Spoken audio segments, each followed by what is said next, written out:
to start off, a bit of background on what the Circulate initiative is about. We are a non-profit organization working on solving the ocean plastic pollution issue. So we were established to fill the gaps faced by ecosystem actors in the space to have a focused and systemic response to plastic waste. So we do so through two different pillars.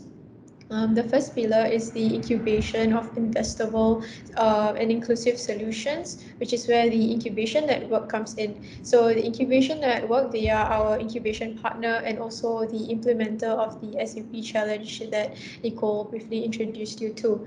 And on the other side of the other pillar is the insights, which is the team that I'm a part of. And at Insights, we work at filling in data and insights gaps, so looking at waste flows and improving pricing transparency in plastics value chain, for example. So through these two pillars, we hope to drive investable opportunities for plastic circularity. So in order to create impact and change, we also focus on partnering with a highly collaborative community of innovators, investors, partners, and programs to drive capital flows to create a more inclusive circular economy. So I think the SAP Challenge is one of the examples of how we're all collaborating on this.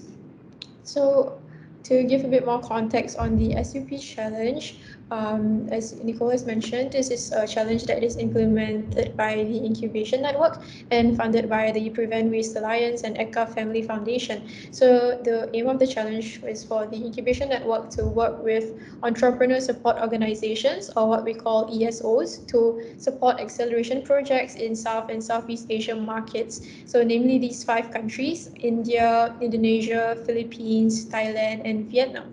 So as we know, the current landscape of SUP alternatives is populated by early stage solutions that need to be scaled to ensure that they can compete with plastic items that are already on the market. So the aim of the release SUP Challenge, the program looks at selecting ventures with refill and reuse models or material alternative solutions, then engaging with F&B partners, getting them on board to be able to do pilots and conduct pilots for these ventures to test their solutions at scale and test the viability of the solutions.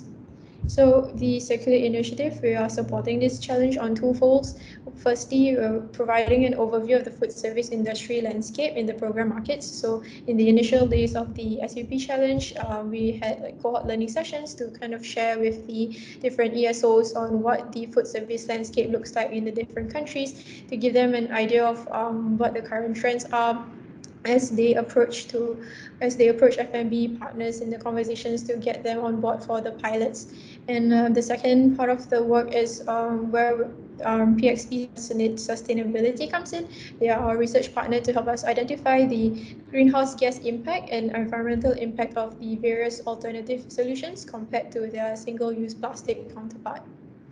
So that sets us up for the agenda of our slides for this of our session today. So I'll bring you through a bit of the food service landscape in the different markets, the impact of the pandemic, what that had on the food service sales, some of the examples of the common single-use plastics in food service, and then Pia will bring you through the methodology behind assessing environmental impacts of upstream solutions compared to the mainstream or their SUP counterpart.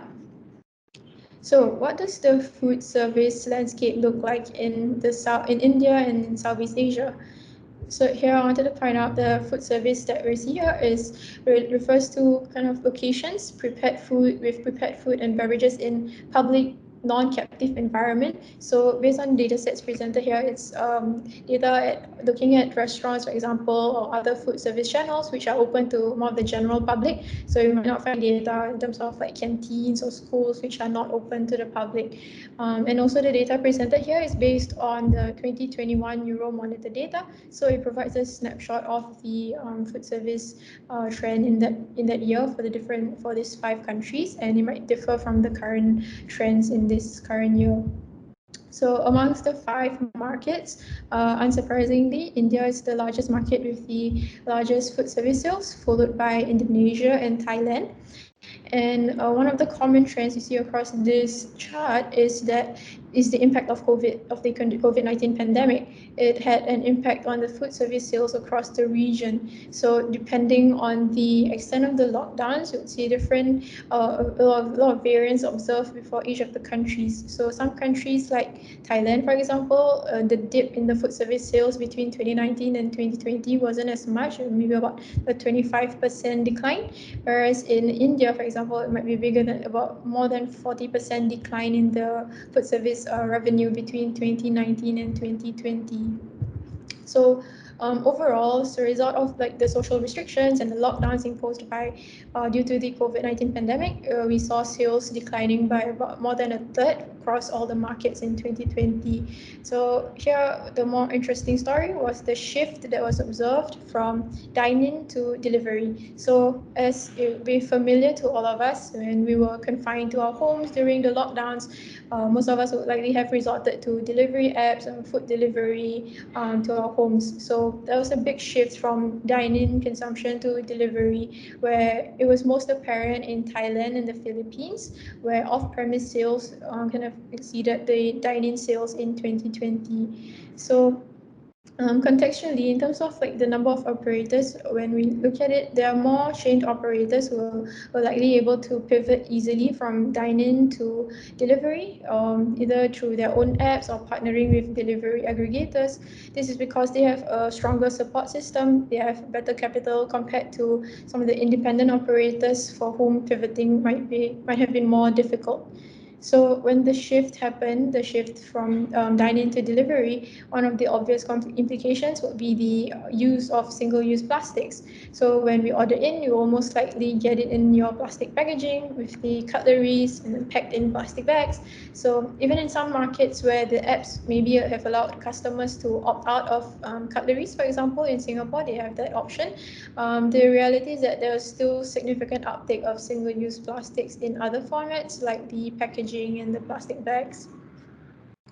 So we're looking at the landscape from a different perspective in terms of the channel types. We see full service restaurants, they make up the most common channel format in these countries in terms of their food service sales in 2020. So full service restaurants here includes your sit down establishments. So it can range from like those more economical restaurants to like the more fine dining restaurants.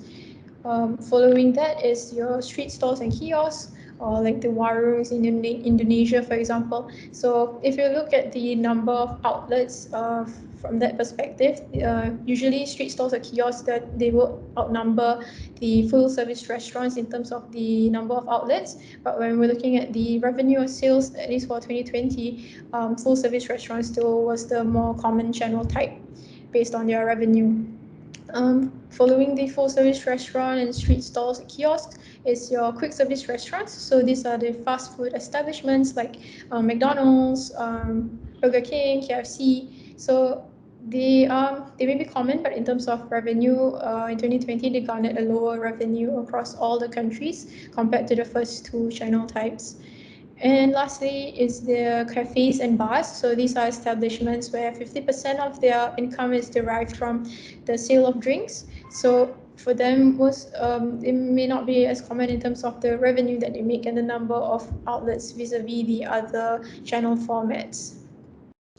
When we apply a slightly different lens in terms of understanding the landscape, it is interesting to see how the landscape changes when we're looking at independent versus chained operators.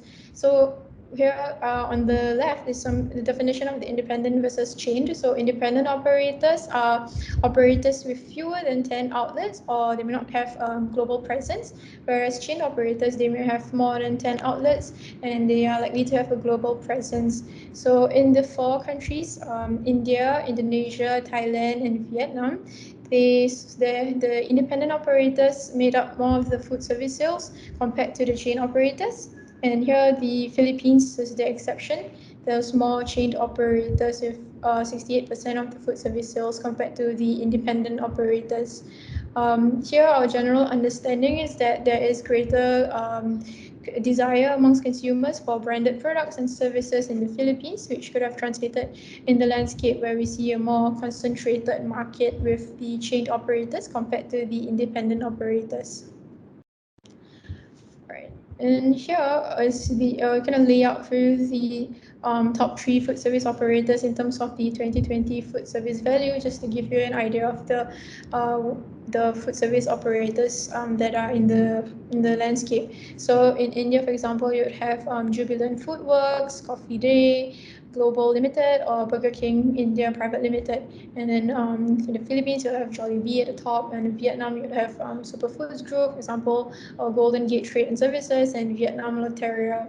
So one of the kind of considerations that we shared with the ESOs when before they went out to on their conversations with FNBs in trying to get their engagement was that some of these top operators, they might be franchisees of global brands. So for these, it might be more difficult to work with them in terms of setting up partnerships and engaging them to change their packaging, because these are guided by standard operating procedures.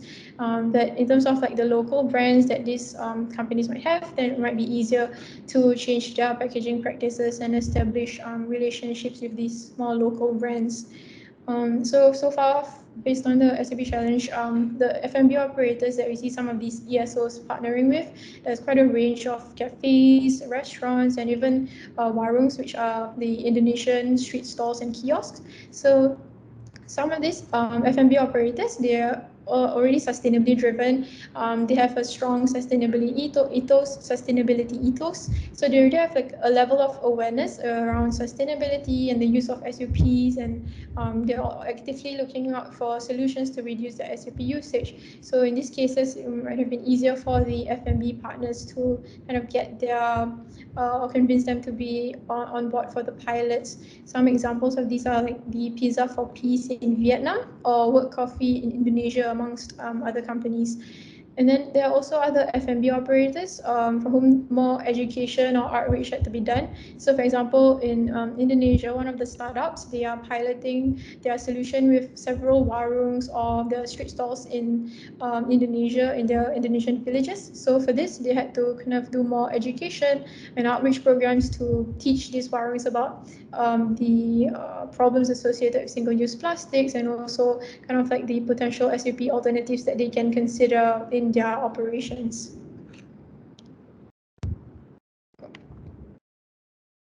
Alright, here I wanted to just give you a simplified view of the common SUP items that can be found in a typical food service operation. So again, SUP usage here can vary extensively for different restaurant types depending on their food preparation practices. For example, if a restaurant were to do more sous vide preparation, and they prepare foods and then they pack it into kind of sous vide bags and put it in the freezer, SUP usage can be quite extensive for these kind of operations compared to restaurants which prepare their food on the spot, for example. So here you can see food service operations as being twofold. First being the front of house. So front of house is the consumer facing side, which is what you'll see when you enter a restaurant, when you're dining in, or you're buying back food from the restaurants, taking out and having it off premise. So here some of the common SUPs are, for example, your plastic cutleries for takeaways, plastic cups and lids. In dining, they might still be using like sauce sachets or even cutleries as single-use plastics. In terms of the back of house, which is the other part of the food service operations, that's where maybe the kitchen comes in, where they do the food preparation. So here, the back of house common usage of SUP would be cling films, which is what they use to kind of wrap the trays of food or leftover vegetables. They also may use plastic bags or clear bags to store their vegetables. Other types of SUPs listed here could also include the garbage bags to bag the trash, and also there are some ventures in the SUP challenge that are also targeting plastic packaging for like cleaning products. So that is one example of venture that is targeting other types of plastic packaging within food service operations. So some of these SUP items that we saw in the previous slide, they have also been identified among the top 10 plastic waste items that are leaked into the environment. So from recent reports, we see samples of trash racks in Jakarta found that plastic bags and transparent plastics dominated the plastics found in these 11 trash racks. And similarly in Vietnam, Single-use plastics was found to make up 62% of the total plastic waste identified in the river sites that were sampled. So while these SUP items here listed may not come solely from the food service industry, but it's still important to note that the food service industry could have been a major contributor given the wide usage of SUPs across food service and given the significant uptake of SUPs due to the shift from dining to delivery, especially after the pandemic. So, with the mismanagement of SUP waste and the environmental impacts associated with improper disposal and the single-use nature of these SUPs, it makes it important for the food service industry to have to start considering their SUP usage and the potential alternative solutions that they can adopt for their operations. Yes, the SUP challenge that is looking to support the acceleration and adoption of ventures within these two buckets of solutions. First being the plastic material alternatives and the circular refill and reuse models, which Pia would elaborate more on. So to ensure we have a holistic view of the overall benefit of these solutions compared to the SUP counterpart, we're conducting these life cycle assessments for a select few solutions or startups. So this is when I'll bring in Pia to kind of share more about why we're conducting these LCA studies, the methodology, and provide you a preview of the alternative solutions that are being analyzed. So over to you, Pia.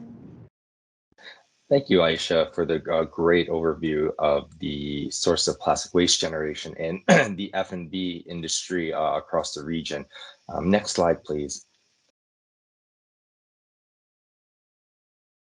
So I think the question might be, why do we need to do a life cycle assessment to measure the environmental impacts? Isn't preventing plastic waste from entering the oceans already good enough? Well, the thing is that when we move to different solutions, because ultimately people will need to have plastic wrapping for food or utensils for food. And if we're going to move to alternatives, it's important to check if these solutions we move toward are actually better for the environment in comparison to the single-use plastics. And this means looking at environmental impact categories such as greenhouse gas emissions, water consumption, and energy consumption, and take a more holistic view across the entire life cycle to see if there are any trade-offs in environmental impacts, or if the whole solution in general, the solution that's implemented reduces the total impacts or it actually increases it. And so as food and beverage businesses and related government agencies look to decarbonize and achieve other sustainability targets, it's important that these solutions that are promoted and invested in offer environmental benefits that are backed up by transparent scientific evidence. Next slide, please. So just a little bit about PXP Sustainability. We are a consulting company that assists businesses, investors, nonprofit organizations, and development agencies measure sustainability and build strategies to achieve related goals. And we're driven mainly by systems thinking, evidence-based methods, and cross-cutting stakeholder engagement. And we provide different types of services looking at quantitative assessments. That means looking at environmental impact analysis, doing financial analysis. We also do qualitative assessments, such as looking at markets for technologies and policies and reviewing industry trends. And we also do capacity building in the form of one-on-one technical support or workshops. And the three areas we primarily work in are life cycle assessment, circular economy, and the energy transition. And all of our work right now is focused on sustainability challenges in Southeast Asia. And as Aisha mentioned earlier, we are currently a research partner to the Incubation Network and the Circulate initiative in carrying out the life cycle assessment studies of select solutions that are being piloted in the SUP challenge. Next slide, please. So what is life cycle assessment? Life cycle assessment, or LCA, is a method that is used to measure the potential environmental impacts of a product or service throughout its life cycle, including the stages from raw material extraction, production, distribution, use, end-of-life treatment, whether that be disposal or recycling. Through LCA, we are able to identify and quantify the different flows, whether they are inputs and outputs, as you can see on the diagram to the right, and determine the potential environmental impacts that are caused from these inputs and outputs across the life cycle. And through life cycle assessment, we can compare the potential environmental impacts of similar products and services to determine where environmental impacts can be reduced and if there are any burden shift between alternatives.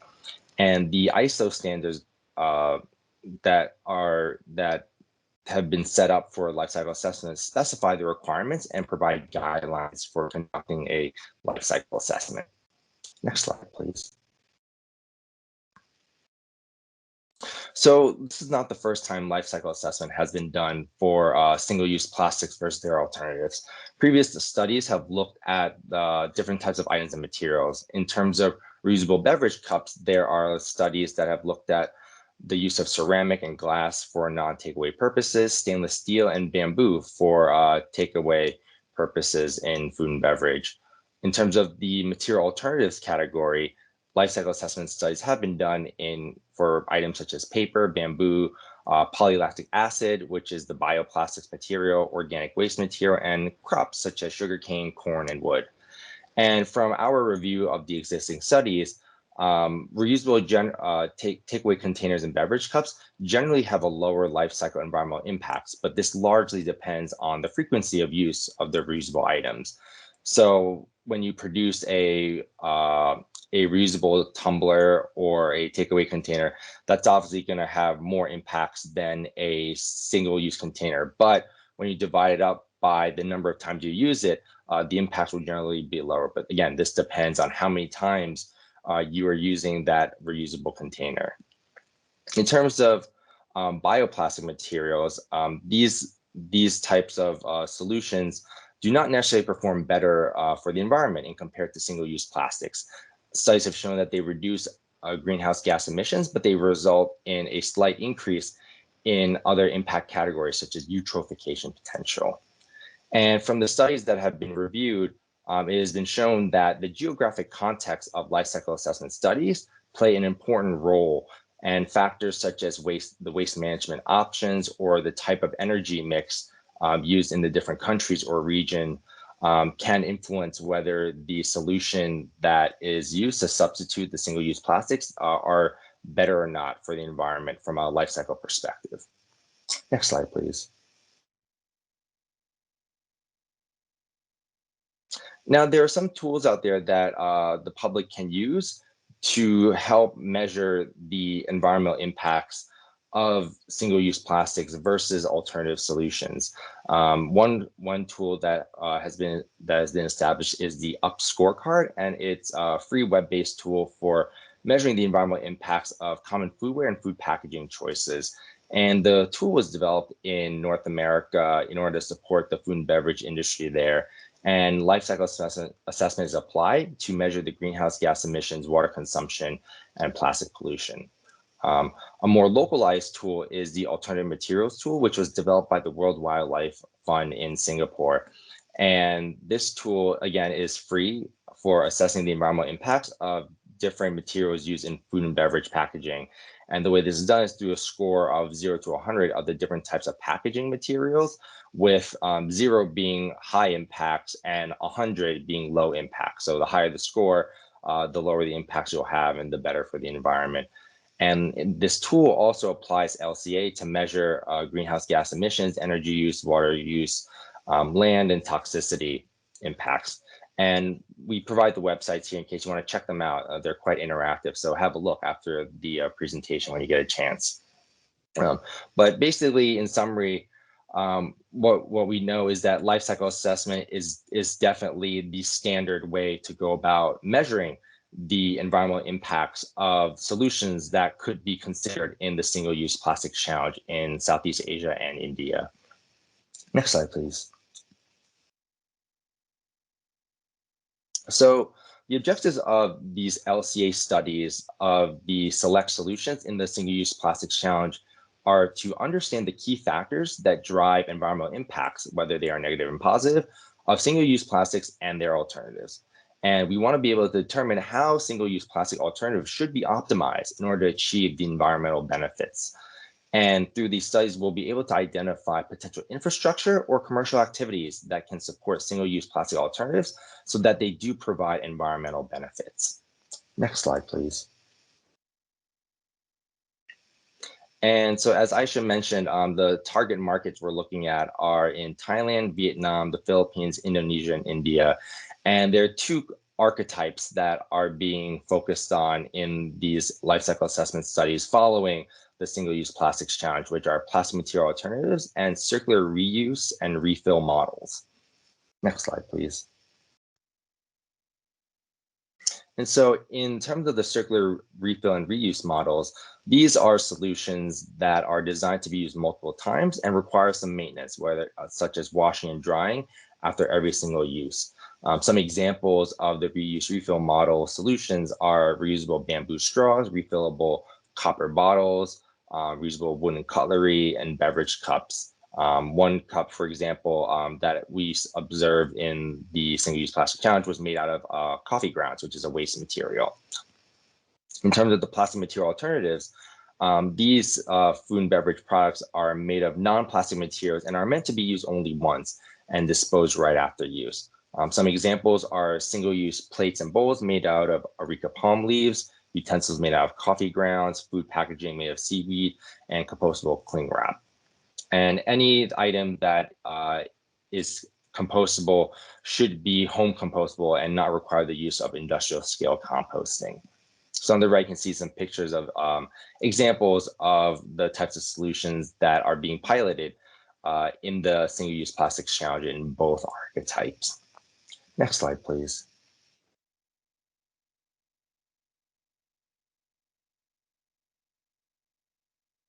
So in terms of the system boundaries, this sets up what are the life cycle stages to be considered in the analysis. So in the LCA studies that we'll be conducting, we'll be doing a full cradle to grave analysis. So that means looking at all the environmental impacts across the life cycle stages of single-use plastics versus their alternatives. And so in the system boundaries, we define what are the different processes that are going to be analyzed and how we compute the inputs and outputs across each process in order to calculate the final environmental impacts across the life cycle. So we look at alternative solutions at the top row, whether they be circular reuse refill models or plastic material alternatives. This starts off with material extraction. So we're extracting materials, whether they come from the forest or from a waste material. And then those materials get sent to the manufacturing facility that consume energy, water, chemicals, and other materials in order to fabricate the final product. And then the products are distributed to the various F&B outlets. And then the items are either used once or used repeatedly if it's a reuse refill model. And then finally, all the items are disposed, whether it goes to a landfill, an incinerator, or potential recycling of materials that are highly durable. In the case of single-use plastics, the typical life cycle is the extraction of petrochemicals from the earth and fabricating those plastic materials through extrusion and molding into the different single-use plastic items. And during all those processes, energy, water, materials, and chemicals are consumed.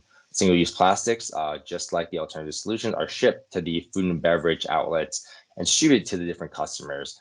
And the customers will use the single-use plastic items once and then have them disposed when they are no longer needed.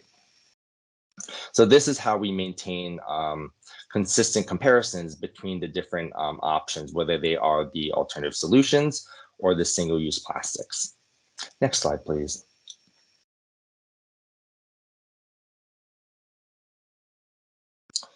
In terms of environmental impact categories, the life cycle assessment studies will look at three, which are climate change, cumulative energy demand, and water depletion. Climate change, as most of us in here are familiar with, measures the amount of greenhouse gases that are released into the atmosphere due to human activities and cause changes in the global temperatures. And this impact category was selected because GHG emissions occur during raw material extraction of the materials, manufacturing, and all across the different stages of the different solutions that are being considered. Cumulative energy demand, this measures the amount of renewable and non-renewable energy resources that are consumed throughout the life cycle of the different products. And this includes energy from biomass, fossil, geothermal resources, nuclear energy, if there is any, primary forest, water, wind, and solar. And this indicator was selected in order to measure the efficiency of energy resources that are consumed for each of the different solutions. Now, finally, we have water depletion that measures the impact to the environment as a result of consuming water resources that are extracted from reservoirs, lakes, rivers, and groundwater. And this impact category was selected because water is consumed most notably during the use and maintenance stage of reuse and refill solutions, and also during material extraction and manufacturing. And so it's important to see how water consumption may increase in certain life cycle stages of one solution versus the existing single-use plastics. Next slide, please.